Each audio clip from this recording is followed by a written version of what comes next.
మసాలా దట్టించి పాత హామీలను బయటికి తీసిన బాబు. పాత హామీలన్నిటికీ మసాలా దట్టించి మళ్లీ బీసీలను మోసం చేయడానికి ఇస్తున్న డిక్లరేషన్ అది బీసీ డిక్లరేషన్ కాదు, బాబు చీటింగ్ డిక్లరేషన్. బీసీలకు బాంధవుడు జగనన్న అయితే బీసీలకు రాబంధువు చంద్రబాబు. బీసీలకు వెన్నెముక జగనన్న అయితే వెన్నుపోటు చంద్రబాబు. బీసీల ఆత్మగౌరవం జగనన్న అయితే వారిని అనగదొక్కేసింది చంద్రబాబు. అప్పు ఎగ్గొట్టేవాడు ఎంత వడ్డీనైనా కడతాడు అంటాడు, అలానే చెప్పింది చేయడు. కాబట్టి చంద్రబాబు ఎన్ని అబద్ధాలైనా చెప్తాడు. చంద్రబాబు నాయుడు 10 హామీలు ఇచ్చారు. దానికి ముందు గతంలోనే మీరిచ్చిన 143 హామీలను కూడా రాసి ఎన్ని నెరవేర్చారో చెప్తే బాగుండేది. బీసీలకి ఏం చేశారు, మీ పాలనలో బీసీలకి ఏం చేశారు మనం చర్చించుకుందాం. చంద్రబాబు నాయుడు గారు మీ కాన్స్టిట్యున్సీ కుప్పంకి వెళ్దామా, లేదా బాలకృష్ణ గారి కాన్స్టిట్యున్సీకి వెళ్దామా, లేదంటే అచ్చెన్నాయుడు గారి కాన్స్టిట్యున్సీకి వెళ్దామా, యనమల రామకృష్ణుడు గారి కాన్స్టిట్యున్సీకి వెళ్దామా, మీరే చెప్పండి. ఎక్కడికైనా మేము రెడీ రావడానికి, ఏ గ్రామానికైనా వెళ్దాం. ఆ గ్రామంలో బీసీ గృహాలకు వెళ్ళి వాళ్ళ గృహాల్లో మా జగనన్న 5 పాలనలో మేలు జరిగిందా, గత మీ 5 పాలనలో మేలు జరిగిందో మనం తేల్చుకుందాం. మేము సిద్ధంగా ఉన్నాం. ఎందుకంటే మేము కాలర్ ఎగరేసుకొని ప్రతి కార్యకర్త కూడా ధైర్యంగా ప్రజల్లోకి వెళ్ళి మా జగనన్న ప్రభుత్వం ఇంత మేలు చేసింది అని చెప్పుకునేంత అవకాశాన్ని, మేలుని బీసీలకి జగనన్న ఈ రాష్ట్రంలో ఇచ్చారు. కానీ మీరు చెప్పుకోవడానికి ఒక్క పథకం కూడా లేని పరిస్థితి ఈ రాష్ట్రంలో ఉంది. అంతా ఎందుకు, ఒకటి చెప్తున్నాను. జగనన్న ముఖ్యమంత్రి అయ్యాక ఈ 5 ఏళ్ళలో, ఈ 58 నెలల్లో డీబీటీ పద్ధతి ద్వారా తీసుకుంటే 2,59,000 కోట్లు ప్రజల అకౌంట్లో వేస్తే అత్యంత పారదర్శకంగా ₹1 అవినీతి లేకుండా వేశారు. అందులో బీసీలకి 1,22,000 కోట్లు వేయడం జరిగింది. దీన్ని కాదనే దమ్ము ధైర్యం మీ పార్టీలు, మీ కూటమికి ఎవరికైనా ఉందా? చర్చించడానికి మీరు సిద్ధంగా ఉన్నారా? ఇంత మేలు మీ గవర్నమెంట్ టైంలో జరిగిందా? అలాగే తీసుకుంటే డీబీటీ, నాన్ డీబీటీ ద్వారా తీసుకుంటే 4,38,000 కోట్లు పేద ప్రజల అకౌంట్లో అయినా అన్ని రకాలుగా లబ్ధి చేకూర్చారు, డీబీటీ నాన్ డీబీటీ కలిపి. అందులో మా బీసీలకు తీసుకుంటే 1,73,000 కోట్లు ఇవ్వడం జరిగింది జగనన్న. మరి మీ 14 ఏళ్ళ హయాంలో తీసుకుంటే మొత్తం కలిపిన ఇంత మేలు మా బీసీలకి చేశారా చంద్రబాబు నాయుడు గారని నేను ప్రశ్నిస్తూ ఉన్నాను. ఇవి ఏమీ చేయకుండా ఏ మొహం పెట్టుకొని మీరు బీసీ ఓట్లు అడుగుతున్నారు, మళ్ళీ బీసీ డిక్లరేషన్ అనేసి ప్రజల ముందుకు వస్తున్నారు. మీకు అసలు బీసీలకు ఓట్లు అడిగే అర్హత ఉందా అని నేను అడుగుతూ ఉన్నాను. అలాగే తీసుకుంటే జగనన్న అంట మోసం చేస్తాడు అంటున్నారు కదా, అంటే 124 సార్లు బటన్ నొక్కి బీసీల అకౌంట్స్లో డబ్బులు వేసి వాళ్ళ జీవన ప్రమాణాలు పెంచడం మోసమా? అలాగే బీసీ కమిషన్ ఈ రాష్ట్రంలో జగనన్న ఏర్పాటు చేయడం మోసమా అని నేను అడుగుతూ ఉన్నాను. అలాగే తీసుకుంటే జగనన్న బీసీ డిక్లరేషన్ తీసుకురావడం, బీసీ కులగణనకు కూడా జగనన్న ఈ ఆంధ్రప్రదేశ్ రాష్ట్రంలో చేపట్టడం జరిగింది. అది జగనన్న చేసిన మోసమా? అలాగే బీసీ విద్యార్థుల కోసం ఫీజు రీఎంబర్స్మెంట్ చేపట్టడమే కాకుండా ఇచ్చిన గృహాల్లో మెజారిటీ లబ్ధిదారులు బీసీలే ఉన్నారు. అలాగే తీసుకుంటే ఇచ్చిన ఇళ్ల పట్టాల్లో మెజారిటీ లబ్ధిదారులు మా బీసీలే ఉండడం జరిగింది. అలాగే తీసుకుంటే ఈ మా బీసీని స్పీకర్గా అవకాశం ఇచ్చారు. అలాగే క్యాబినెట్ జగన్ విశాఖ విజన్ ప్రకటనపై మాజీ మంత్రి గంటా శ్రీనివాసరావు సెటైర్లు.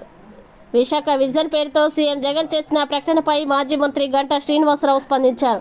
పరిపాలనా రాజధానిలో ఇన్నాళ్ళు పాలన మొదలు పెట్టడానికి ఏం అడ్డు వచ్చిందని ప్రశ్నించారు. ఎన్నికల ముందు 10 ఏళ్ల వ్యూహాల పేరుతో కొత్త నాటికలు కాదా అని తీవ్ర స్థాయికి ధ్వజమెత్తారు. పరిపాలనా రాజధాని అని చెప్పి విశాఖ ప్రజల్ని 3 ఏళ్లుగా మోసం చేయడం మీ చేతగాని కమిట్మెంట్. ఐటీ హిల్స్ నుంచి దిగ్గజ కంపెనీలో వెళ్ళిపోతున్నా చూస్తూ ఉండడం మీ రోడ్డు మ్యాప్ అని మాజీ మంత్రి గంటా శ్రీనివాసరావు పేర్కొన్నారు.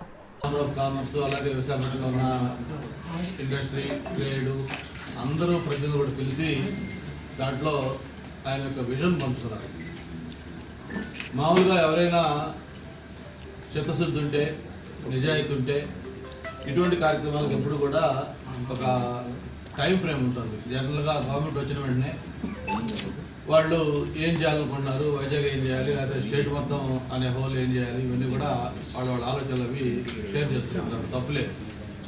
కానీ ఇక్కడ విచిత్రం ఉద్యోగం ఏంటంటే ఇంకొక 4-5 రోజుల్లో మ్యాక్సిమం 1 వీక్లో ఎలక్షన్ షెడ్యూల్ రాబోతా ఉంది. అంటే ఏదైతే 2019లో ఎన్నిక కాబట్టి ప్రభుత్వం ఉందో దానికి అంతిమ గడువులు సమీపిస్తూ ఉన్నాయి. వన్స్ షెడ్యూల్ వచ్చిందంటే ఎలక్షన్ కోడ్ స్టార్ట్ అవుతుంది, మొత్తం ఎలక్షన్ ప్రాసెస్ స్టార్ట్ అవుతుంది. ఎలక్షన్లో గెలిచిన తర్వాత మళ్ళీ కొత్త ప్రభుత్వానికి ఏదైనా చేసే అవకాశం ఉంటుంది. ఏ విధంగా చూసినా కూడా అది ఏ సర్వే రిపోర్ట్ చూసినా లేకపోతే ఏ వర్గాలతో మాట్లాడినా ఎక్కడ ఫీడ్బ్యాక్ వచ్చినా కూడా ఈ ప్రభుత్వానికి మళ్ళీ ఎన్నికల్లో ఏ మాత్రం కూడా గెలిచే అవకాశం లేదనే విషయం స్పష్టంగా అందరూ చెప్తున్న నేపథ్యంలో ఇప్పుడు ఆయన నిన్న విశాఖపట్నంలో ఈ విశాఖ డాక్యుమెంట్ రిలీజ్ చేయటం ఏదైనా కొంచెమైనా సిగ్గుంటే ఆయన నిజంగా ఆలోచించాలి. ఇప్పటికే విశాఖపట్నం పట్ల జగన్మోహన్ రెడ్డి గారి యొక్క ఆలోచన ఏ విధంగా ఉందో దానికి ప్రజలు ఏ విధంగా తీర్పిచ్చారో మనం చూస్తా ఉన్నాం. ఆయన పార్టీ పెట్టిన దగ్గర నుంచి కూడా 2014లో మొట్టమొదటిసారిగా ఎన్నికల్లో రాష్ట్రం మొత్తం కూడా వైఎస్ఆర్ పార్టీ పోటీ చేసింది. అంతకుముందు బై ఎలక్షన్లో పోటీ చేసిన తర్వాత ఫుల్ ప్రెడ్యూడ్గా అన్ని ఎలక్షన్లో పోటీ చేసింది 2014. మరి 2014 ఎన్నికల్లో కూడా విశాఖ నుంచి ఆ పార్టీ అప్పుడు గౌరవ అధ్యక్షురాలు ఎవరైతే వైఎస్ విజయం ఉన్నారో వైఎస్ విజయమ్మని విశాఖపట్నం ఎంపీగా పోటీ చేయించారు. మరి మీ అందరూ కూడా తెలుసు ఆ రోజు తీర్పు ఎలా వచ్చిందో. వైఎస్ విజయమ్మని ఘోరంగా అంటే భారీ మెజార్టీతో దాదాపు 2 లక్షల పైగా మెజారిటీ తోటి మన బీజేపీ నుంచి హరిబాబు గారు ఉమ్మడి అభ్యర్థిగా పోటీ చేస్తే ఆయన ఒక ఘన విజయం సాధించారు విజయం గారి. అంటే విశాఖపట్నం ప్రజలు ఎలాంటి వ్యక్తులను కోరుకుంటున్నారు, ఎలాంటి పార్టీలు కోరుకుంటున్నారు, ఎలాంటి అభ్యర్థులు కోరుకుంటున్నారు అనేది ఆ 2014 ఎన్నికల్లో వైఎస్ విజయమ్మ ఎన్నికల ద్వారానే ఈ ప్రజలు స్పష్టంగా చెప్పారు. వైఎస్ఆర్ కాంగ్రెస్ పార్టీ తరపున రాజమండ్రి ఎంపీ సీటును ముఖ్యమంత్రి వైఎస్ జగన్మోహన్ రెడ్డి బీసీలకు ఇచ్చాడని, చంద్రబాబు పవన్ కళ్యాణ్కు ఆ దమ్ముందా అని ఎంపీ మార్గని భరత్ ఛాలెంజ్ చేశారు. చంద్రబాబు బీసీలను మరోసారి మోసం చేసేందుకు వస్తున్నారని, జాగ్రత్తగా ఉండాలని ఆయన సూచించారు. చంద్రబాబు బీసీలకు ఎన్ని సీట్లు ఇచ్చారని మార్గాని భరత్ ప్రశ్నించారు. ఎన్నికలు వచ్చినప్పుడే చంద్రబాబుకు బీసీలు గుర్తొస్తారు. బీసీలకు వైఎస్ఆర్సీపీ చేసిన న్యాయం మీరు ఎప్పటికీ ఇవ్వలేరని అన్నారు.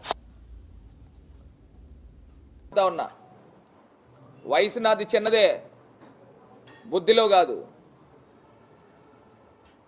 ఇవాళ గౌరవ ముఖ్యమంత్రి జగన్మోహన్ రెడ్డి గారి నేతృత్వంలో సింగిల్ బటన్ నొక్కుతా ఉన్నారు. డైరెక్ట్గా బ్యాంక్ ఖాతాల్లో డబ్బులు పడతా ఉన్నాయి. డబ్బు బీసీల ఖాతాల్లో నువ్వు డిక్లరేషన్ పెట్టుకోలేమో. జగనన్న ఏలూరు సభ సాక్షిగా బీసీలకు ఇచ్చిన మాట ప్రకారంగా ఆయన ఇంకా 75,000 కోట్లే చెప్పారు జగనన్న. కానీ ఇవాళ ఆంధ్రప్రదేశ్ రాష్ట్రంలో బీసీలకి బ్యాంకులో పడిన నిధులు ఎంత అనంటే సుమారుగా 1,70,000 కోట్ల రూపాయలు బీసీల ఖాతాల్లో పడిందండి. ఇవాళ నేనేమి అబద్ధాలు మాట్లాడట్లా, లెక్కలు ఉన్నాయి. ఇవాళ కులాలు ఎన్నైతే కులాలు ఉన్నాయో 150 కులాలు ఎన్నైతే కులాలు ఉన్నాయో ఆ కులాలకు సంబంధించి నేను మాట్లాడుతూ ఉన్నా. ఇవాళ పథకం ఏ రూపైనా కానివ్వండి, నిన్న తెలుగుదేశం పార్టీ వాళ్ళు చెప్తా ఉన్నారు, నిజంగా ఆశ్చర్యం అనిపిస్తూ ఉంది. మీరేదో తీసుకొచ్చి చేయూత పథకానికి కనుక ఇచ్చి అది బీసీల ఖాతాల్లో పెడుతున్నారు ఏంటంటే అని అంటా ఉన్నాడు. నాకు ఆశ్చర్యం అనిపిస్తూ ఉంది. ఇప్పుడు పథకం పేరు ఏదైతే ఏంటి, డబ్బు వచ్చిందా లేదా, అదే నేను సూటిగా ప్రశ్నిస్తా ఉన్నా. ఇప్పుడు మీరు బీసీ నిధులు అని చెప్తా ఉన్నారు, మీరు ఆ పేరు పెడుతున్నారు, మేము వివిధ పేర్లు పెడుతున్నాం. బీసీల ఖాతాల్లో డబ్బు వెళ్ళిందా లేదా? ఇవాళ చేయూత అయితే కానీ, ఆసరా అయితే కానీ, అమ్మఒడి అయితే కానీ, లేకపోతే ఏ పథకమైనా తీసుకోండి. ఇంకా చంద్రబాబు నాయుడు గారు ఒకవేళ వస్తే, ఆయన ఎలా వచ్చేది లేదు పెట్టేది లేదు, 150,000 కోట్లు అని చెప్పి అబద్ధపు మాటలు మాట్లాడుతూ ఉంటారు. ఇవాళ ప్రజలు ఎవ్వరు కూడా ఈ చంద్రబాబు నాయుడు గారిని నమ్మేదానికి ఎవరు కూడా సిద్ధంగా లేరు. ఇప్పుడు నేను ఒకటే చెప్తా ఉన్నానండి, ఇదే చంద్రబాబు నాయుడు గారు మొన్న 95 సీట్లు ప్రకటించారు. ఆ 95 సీట్లలో 95 అన్న 95 సీట్లలో కేవలం 18 మందికే ఆయన బీసీలకు సీట్లు ఇచ్చాడు.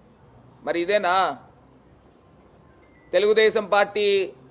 బీసీలు డిఎన్ఏ తెలుగుదేశం పార్టీ అని చెప్తా ఉన్నాడు. మరి ఇదేనా? ఇది మోసం కాదా? 3% ఉన్న కమ్మ సామాజిక వర్గం, మీ సామాజిక వర్గం 30 సీట్లు ఇచ్చావే, 21 సీట్లు ఇచ్చావే. మరి దాన్ని ఏమంటారు? 55 నుంచి 60% ఉన్న బీసీలకి 18 సీట్లా? 3% ఉన్న మీ సామాజిక వర్గానికి 21 సీట్లా? దీన్నే నా సామాజిక న్యాయం అంటే? దీనేనా బీసీలు డిఎన్ఏ తెలుగుదేశం అని చెప్తా ఉన్నావు? ఇదేనా? సాటి బీసీగా నేను అడుగుతా ఉన్నా. ఇవాళ రాజమండ్రి పార్లమెంట్ నేనే ఉదాహరణ. స్వతంత్రం వచ్చిన తర్వాత మొట్టమొదటిసారిగా జగనన్న బీసీలకు ఇచ్చాడు. నువ్వు ఈ రోజుకైనా సాహసం చేస్తా ఉన్నావా అని అడుగుతా ఉన్నా. ఇదే చంద్రబాబు నాయుడు గారిని, ఇదే పవన్ కళ్యాణ్ గారిని అడుగుతా ఉన్నా. కనీసం ఈ రోజుకైనా మీరు సాహసం చేస్తున్నారా? సాహసం అని కూడా అనట్లా, మాకు న్యాయం చేస్తున్నారా అని అడుగుతా ఉన్నా. లేదే. ఇదే రాజమండ్రి పార్లమెంట్ కానీ, ఇదే రాజమండ్రి అసెంబ్లీ కానీ, ఇదే రాజమండ్రి రూరల్ కానీ 3 సీట్లు బీసీలకు ఇస్తా ఉన్నారే జగనన్న. మరి మీరెవరికి ఇస్తున్నారండి? బీసీలకు ఒకటే ఇస్తున్నట్టు ఉన్నారు 3 ఆటల్లో. మరి దీన్నే నా అంటారు బీసీలకు న్యాయమని? ఇవాళ చంద్రబాబు నాయుడు గారికి కానీ, పవన్ కళ్యాణ్ గారికి కానీ ఓపెన్ ఛాలెంజ్ చేస్తా ఉన్నా. మేమిచ్చిన బీసీ సీట్లు ఎమ్మెల్యేలకి ఆ స్థాయిలో మీరు ఇవ్వగలరా? ఇది ఫస్ట్ అంశం. మీరు బీసీ డిక్లరేషన్లో పెట్టండి. మేము ఎంతమందికి అయితే ఎమ్మెల్యేలుగా బీసీలకు ఇస్తా ఉన్నామో మీరు ఇవ్వగలరా? మేము ఎంతమందికి అయితే బీసీలకు ఎంపీ సీట్లు ఇస్తా ఉన్నామో అన్ని సీట్లు మీరు బీసీలకు ఎంపీలు ఇవ్వగలరా? సూటిగా ప్రశ్నిస్తున్నా. మీ చిత్తశుద్ధి ఏంటనేది ఇవాళ క్లియర్గా ప్రజలకు అర్థమవుతుంది. ఇది కాకుండా రెండో అంశం దగ్గరకు వస్తే, మరి చంద్రబాబు నాయుడు గారికి 42 ఇయర్స్ ఇండస్ట్రీ అని చెప్తా ఉన్నాడు నేను స్టేజ్ పైన. ఈ 42 ఇయర్స్ ఇండస్ట్రీలో మా బీసీలు రాజ్యసభ చేయడానికి పనికిరారండి? అంటే మీ పక్కన కూర్చోడానికి పనికిరారండి? ఎంతమందికి రాజ్యసభ సీట్లు మీరు? విశాఖ గాజువాక తువ్వాడ పోలీస్ స్టేషన్ పరిధి అక్షయ గ్రాండ్లో భూ కబ్జాలు, ఇతర భూ తగాదాల సమస్యలపై ఫిర్యాదు కొరకు ప్రత్యేక స్పందన కార్యక్రమం ఏర్పాటు చేసిన డీసీపీ మేకా సత్యబాబు. ఈ కార్యక్రమంలో Duvvada police station circle inspector Yerram Naidu అధిక సంఖ్యలో పాల్గొన్న భూ తగాదా ఫిర్యాదుదారులు. గౌరవ కమిషనర్ ఆఫ్ పోలీస్ వారి ఆదేశాల మేరకు విశాఖపట్నం సిటీలో కొంచెం ల్యాండ్ ఇష్యూస్ ఎక్కువగా ఉన్నటువంటి ఆల్ పోలీస్ స్టేషన్స్ లిమిట్స్లో ఈ ల్యాండ్ గ్రాబింగ్ సంబంధించి ఎటువంటి సంఘటనలు జరగకుండా ఈ స్పందన కార్యక్రమాన్ని ఏర్పాటు చేయడం జరిగింది. ఎందుకంటే ఈ నూతన ఈ రాజధాని నగరంలో ప్రజలందరి యొక్క వాళ్ళ ప్రాణమానాలతో పాటు వాళ్ళ ఆస్తులకు కూడా రక్షణ ఉండాలనేటువంటిది ప్రభుత్వం యొక్క ఉద్దేశం. ఈ ఉద్దేశం మేరకు ఎక్కడైతే ఈ land disputes, land grabbing issues ఎక్కడైతే ఉన్నాయో అక్కడ ప్రజల నుంచి ఫిర్యాదులు స్వీకరించి ఆ ఫిర్యాదుల్ని చట్టపరంగా ఏ విధంగా డిస్పోజ్ చేయాలో ఆ విధంగా డిస్పోజ్ చేయమని చెప్పేసి ఆదేశాలు ఇవ్వడం జరిగింది. దాంట్లో భాగంగానే ఈరోజు దువ్వాడ పోలీస్ స్టేషన్ పరిధిలో ఇటు సిటీ డెవలప్ అవుతూ ఉంది. ఇక్కడ వస్తున్నటువంటి యొక్క ల్యాండ్ గ్రాబింగ్ ఇష్యూస్ అన్నట్లని కూడా ఒకసారి తెలుసుకుని వాటి మీద ఏదన్నా క్రిమినల్ కంటెన్షన్స్ ఏమన్నా ఉన్నట్లయితే దాని ప్రకారం క్రిమినల్ చర్యలు తీసుకుంటాము. లేదన్నట్లయితే అది సివిల్ డిస్ప్యూట్ గా ఉన్నట్లయితే చట్ట ప్రకారం కోర్టులు, గౌరవ కోర్ట్స్ ఏ విధంగా అయితే దాన్ని ఆర్డర్స్ ఇస్తే దాని ప్రకారం డిస్పోజ్ చేయడం జరుగుతుంది. ఇప్పటి వరకు అయితే ఒక దగ్గరగా ఒక 20 వరకు ఫిర్యాదులు వచ్చినాయి. తప్పనిసరిగా దీని మీద క్లియర్ ల్యాండ్ గ్రాబింగ్ ఉండి, క్రిమినల్ కంటెన్షన్స్ ఉండి, అన్యాయంగా ఎవరి భూమిని ఆక్రమించేటువంటి అటువంటి ఏమైనా జరిగితే తప్పనిసరిగా వారి మీద క్రిమినల్ చర్యలు తీసుకోవడం జరుగుతుంది. ల్యాండ్ గ్రాబర్స్ ఎవరిని కూడా స్పేర్ చేసేది లేదు. ప్రత్యేకంగా ధన్యవాదాలు. 41వ వార్డు కార్పొరేటర్ గారు శ్రీమతి కోడిగుడ్ల పూర్ణిమాదేవి గారికి వారికి కూడా ప్రత్యేకంగా ధన్యవాదాలు. మేడం శిరీష అసిస్టెంట్ కమిషనర్ వారికి ప్రత్యేకంగా ధన్యవాదాలు తెలియజేస్తా ఉన్నాము. ఎర్నిమాంబ అమ్మవారి దేవాలయం ఈవో గారికి ప్రత్యేకంగా ధన్యవాదాలు తెలియజేస్తా ఉన్నాము. ఈరోజు ధర్మకర్త మండలి సభ్యులందరూ కూడా, ఈ యొక్క ఆలయ సభ్యులందరూ కూడా ప్రమాణ స్వీకారం జరపడం జరిగింది. అతి పవిత్రమైన దేవాలయం. ఈ దేవాలయానికి సేవ చేసుకోవడానికి భాగ్యం కలగాలి. ఎందుకంటే చాలా సంవత్సరాల నుండి ట్రస్ట్ బోర్డు లేదు. ఇదే మొదటి ట్రస్ట్ బోర్డు. గత 10 సంవత్సరాల నుండి కూడా అనేక అడ్లు వేస్తూ ఉన్నారు. కావాలని కోర్టుకు వెళ్ళడము, పే తీసుకొని రావడము. ఈ ఆలయ అభివృద్ధి వాళ్ళకి ఇంట్రెస్ట్ లేదు. కానీ ఆలయం మీద వచ్చి ఆదాయం మాత్రం తినడానికి చాలా గ్రూపుల్లో అనేక గ్రూపుల్లో వాళ్ళేమో పంచుకున్నారు.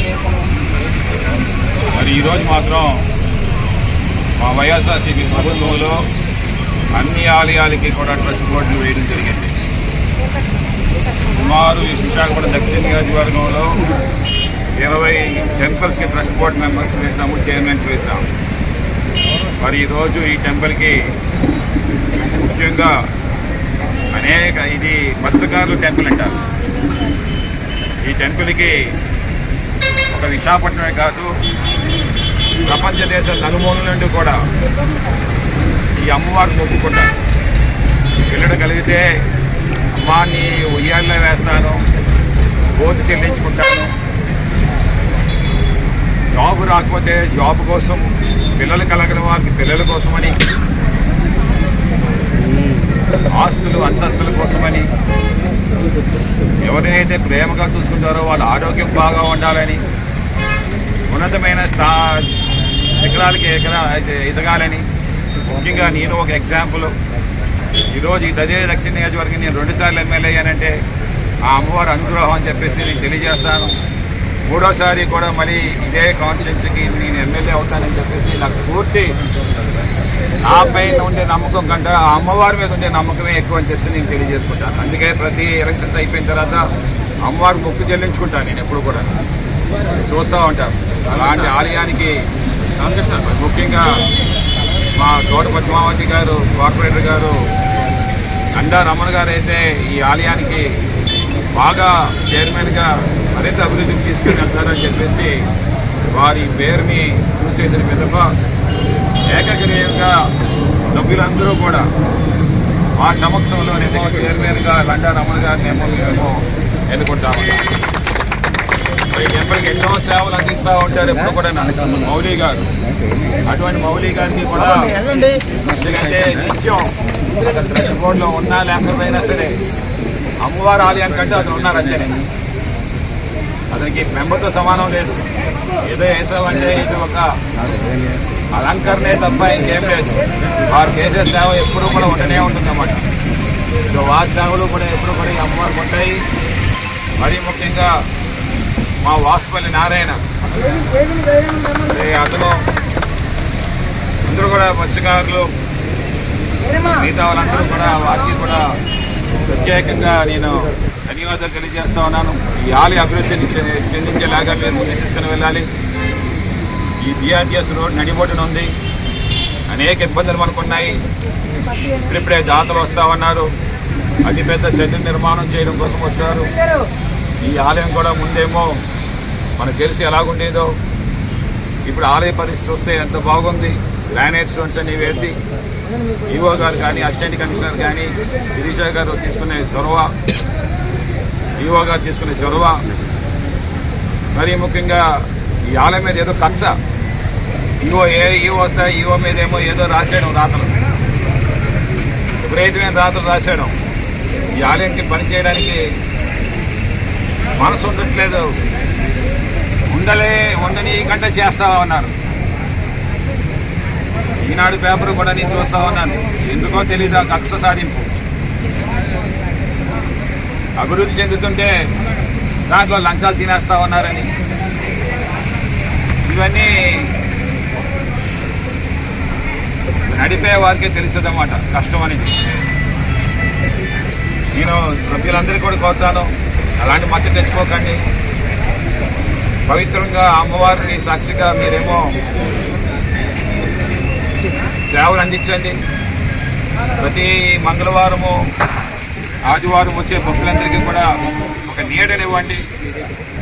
అనేక మంది ఈరోజు దాతలు ఉన్నారు. మీరందరూ కూడా ఆ దాతల్ని ఆకట్టుకొని ఏది కావాలి అని ముందు ఏమో ఒక ఎజెండా తయారు చేసుకోండి, కాంపొనెంట్ వైజ్ తయారు చేసుకోండి. ఏది కావాలనుకుంటే దానికి ఎంత డబ్బులు అవుతుంది ఇంజనీర్తో రాసుకొని, ఇదిగో మాకు ఎన్నో షాపింగ్ మాల్స్ ఉన్నాయి, సిఎంఆర్ షాపింగ్ మాల్స్ ఉన్నాయి, లక్కీ షాపింగ్ మాల్స్ ఉన్నాయి. కేవలం ఒక లక్ష రూపాయకైనా కాకుండా పర్మనెంట్ సక్సెస్ ఏదైనా వచ్చేలాగా మీరేమో చేసుకోవాల్సిందిగా కోరుతా ఉన్నాము. ఏ కష్టం వచ్చినా సరే ఎమ్మెల్యేగా వాసుపల్లి గణేష్ కుమార్ ఇక్కడ ఉంటాడు. ఎప్పుడు కూడా హెచ్చో నేను ప్రతి ఆదివారం కూడా వచ్చి దర్శించుకుంటాను ఈ అమ్మవారిని.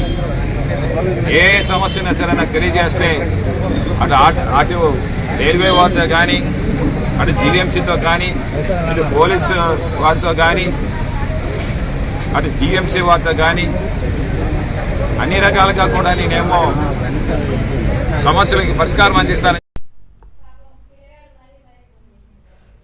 ఈరోజు తెలుగుదేశం పార్టీ జనసేన పశ్చిమ అభ్యర్థి శ్రీ గణబాబు గారి ప్రచారంలో భాగంగా 62వ వార్డు త్రినాథపురం జంక్షన్ దగ్గర నుండి Srirama Seva Sangham, Durganagar, Alluri Sitaramaraju colony, NTR colony, Gudivada colony, TDP colony, Ambedkar colony, Prakash colony, Acchinaidu Lova, Prakash Nagar, Gaurapeta మరియు ప్రకాష్ నగర్ డాక్టర్ బాబాసాహెబ్ అంబేద్కర్ విగ్రహం వరకు పాదయాత్ర చేశారు. మరియు ప్రచారంలో బీసీల కొరకు బీసీ డిక్లరేషన్ మరియు పేదల కోసం సూపర్ 6 పథకాలు ప్రజలకు వివరించారు. ప్రచారంలో మహిళలు, యువత అత్యధికంగా పాల్గొని వారితో పాటు నడుస్తూ ఘన నీరాజనం పలికి హారతులిచ్చారు. పశ్చిమ జనసేన సమన్వయకర్త అంగదుర్గా ప్రశాంతి, అధ్యక్షులు మజ్జి మాలినాయుడు, యూనిట్ ఇన్ఛార్జీలు డొప్పా సన్యాసిరావు, జోగి, కోరుబిల్లి రాము, అన్నెపు చంద్రశేఖరరావు, పెంటకోట హరి, ఆది, దుర్గా, దిలీప్ మరియు మహిళా నాయకురాలు, తెలుగుదేశం జనసేన పార్టీ నాయకులు, కార్యకర్తలు, స్థానిక ప్రజలు అత్యధిక సంఖ్యలో పాల్గొన్నారు.